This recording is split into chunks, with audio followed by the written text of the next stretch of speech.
The world remembered the sound first, a low tectonic groan that lived inside the bones of continents and the memory of oceans.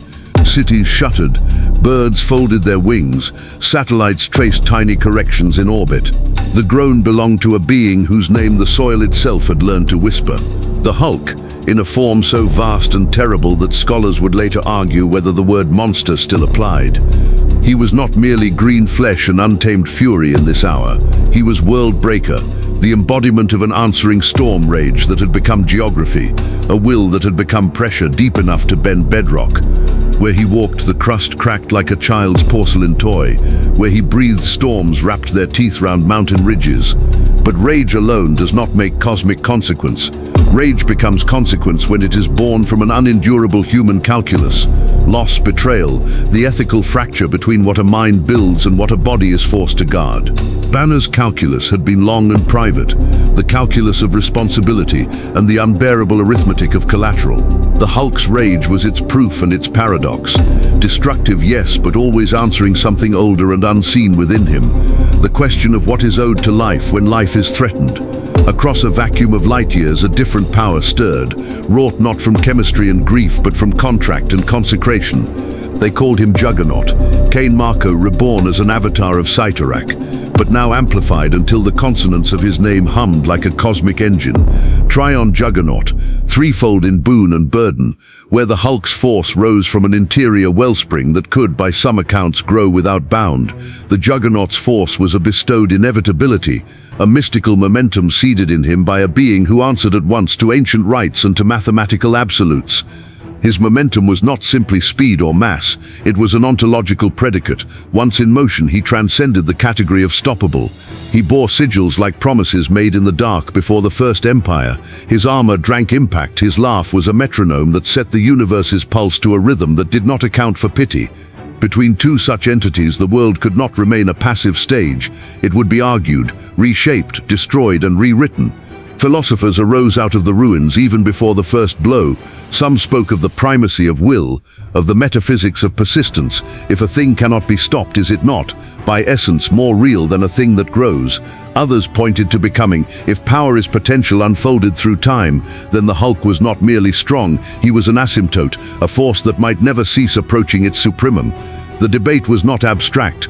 It found shape in Banner scanning ancient manuscripts for metaphysic-laced rituals that might explain the Juggernaut's limits, and in Cain standing in temple shadows, feeling power pass through him like a train, and asking whether a power one does not choose is still freedom. Between them lay an argument about sources, whether the ultimate authority in a universe is given or earned. The Juggernaut carried the authority of a contract, of cosmic law made flesh. The Hulk carried the messy, insurgent authority of survival and escalation, an authority no treaty could bind. The world felt this difference in small things. Gardens wilted where the Juggernaut tread, because reverence demanded sacrifice. Newborns cried in places under the Hulk's shadow, because life, stubborn and defiant, stirred in alarm. Cities chose sides like nervous congregations, not out of doctrine but because human hearts are tribal when fear is present. Yet even as allegiances congealed, both figures carried within them philosophical weaknesses. Juggernaut's boon had a logic. Where logic binds, paradox can bind it tighter. A power that is given might be withdrawable, or it might be structurally blind to anomalies it was never authored to anticipate. Hulk's growth, conversely, risked turning from guardian to annihilator. Unlimited escalation can become a tyrant with no checks. Into this brittle balancing, fate placed provocation, an event that would demand an answer not from treaties or temples, but from fists and geology. It began as a small thing, a disturbance at the planet's core observed as a whisper on seismic arrays, but grew into a broadcast of inevitability. Two forces, each a different answer to the cosmos's oldest question: what happens when the world must choose between law made iron and law made muscle? The philosopher in Banner's head and the litany in Cain's armor both whispered variants of the same truth. The outcome would not hinge simply on magnitude, but on the nature of power itself, its source, its scope, and its answer to suffering. When the first notices were sent, governments scrambled and cults rejoiced. The planet itself, in 1,000 subtle ways, prepared to be remade. Thus, as the sky blackened and a cold silence fell, the stage was set. The contest would be fought not merely over rock and blood, but over two philosophies of authority, one of consecrated inevitability, one of emergent, indomitable becoming. In the tremor before the clash, humanity felt both terror and a strange, terrible hope that if a single being could become the world's breaker, perhaps a single truth could be hammered into the shape of the future. The first impact was not cinematic, it was arithmetic. An absorption of momentum into flesh, and the translation of metaphysics into force. Trion Juggernaut came down like a comet given purpose, every atom of his armor singing with the contract that made him absolute. He hit the ground and the air answered with a howl as if gravity itself tried to rewrite the syllables of his name. Hulk rose from a crater the size of a city, his chest a furnace, and his eyes the color of a planet's core.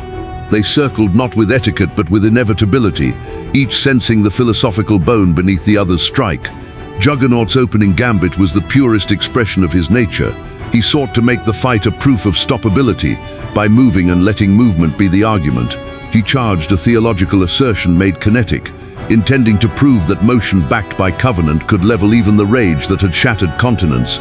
Hulk did not move to stop him, so much as to become an immovable that answered with motion. He met the charge and absorbed the momentum into his ribs, translating that ordained force into an amplification of his own. For a time, blows failed to adjudicate finality.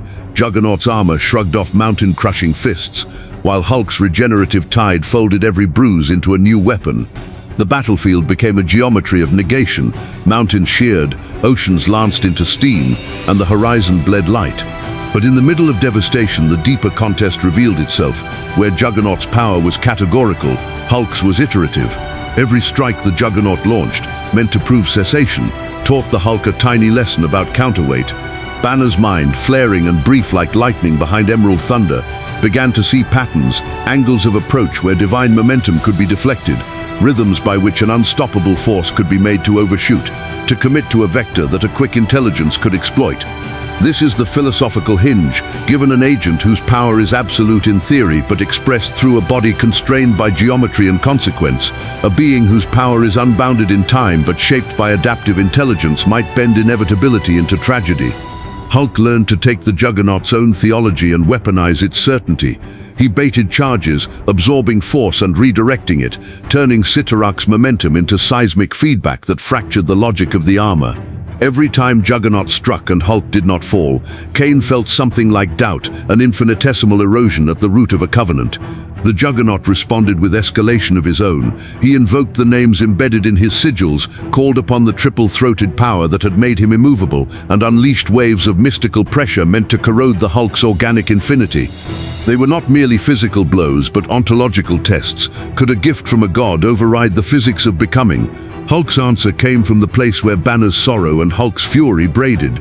He remembered losses, the price exacted by inaction, the faces that had been burned into his mind like compass points.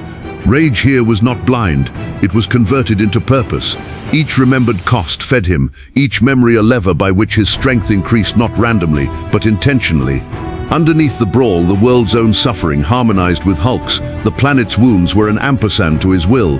Where Juggernaut sought to assert absolutes, Hulk summoned the logic of consequence. The more Juggernaut tried to deny change, the more the universe pushed back via adaptation. The turning moment was brutal and paradoxically simple. Kane, trusting in the unassailable geometry of motion, hurled himself with the force of a myth. Hulk took the charge, let it pass through the axis he had lured the Juggernaut into, and with a motion born of raw, cruel calculus, he redirected that momentum into the crust beneath Juggernaut's feet. The earth obeyed the Hulk, the way a violin obeys a practiced hand. It snapped, folded, and became a hinge. The Juggernaut, whose covenant had not accounted for the substrate beneath his feet betraying him, found his consecrated trajectory turned inward. His unstoppable drive became a plunging force into a collapsing mantle. With the ground collapsing, the magic that made him absolute did not vanish, but it could not solve for betrayal by context. The armor strained as the cosmic contract screamed against the new variable, a world that would not cooperate. Hulk, not merely smashing but composing, followed through with a series of strikes that were less blows than edits. Each hit a redefinition of the problem Juggernaut posed. He severed momentum from meaning by showing that an immovable path could be given new geometry. There was, in Kane's final moments of resistance, a recognition that victory could be made relative. His power still functioned, but it no longer answered to the question he had been programmed to expect. He had been built to prove that motion could never be halted. He had not been built to survive being asked to change course mid-transcendence. When Juggernaut's armor finally cracked, it did so not because brute force overwhelmed mystical force in the ordinary sense, but because the conditions that had given that mystical force its premise were rewritten. Hulk did not annihilate Kane so much as force his boon into a contradiction it could not solve. In the end, when silence settled and the dust formed a new geography, Hulk stood amid a world that had been remade by his answer to the deeper question of authority. He had not negated the existence of made absolutes. He had shown that an absolute that cannot accommodate becoming is brittle. Banner's mind surfaced, raw and trembling, and for a brief human second he mourned the cost. But the planet sang a quiet, terrible song of renewal where the Juggernaut's consecrations had fractured. The philosophical verdict was written not in manifestos but in the very strata of the world. When law and gift insist upon stasis in the face of living consequence, becoming, if it is relentless enough, will force them to be false. Hulk's victory was not merely physical, it was an argument hammered in living tissue and molten stone. That power born of necessity and capable of infinite self-correction will, given time and purpose, outmaneuver power born of contract and arrested certainty. Kane's last eyes met Banner's, and in them there was no hatred so much as the pale astonishment of a creature that had been made a proof and found the premises changed. The planet would bear scars, cities would take years to mend, and songs would be written that turned both names into metaphors. But when historians later asked which was truer, which idea more apt for a species that must survive, they found the answer in the man who had been both curse and savior, the world breaker, whose rage had become a new law, one that admitted growth, change, and an answer to suffering that could never be codified into a single sigil.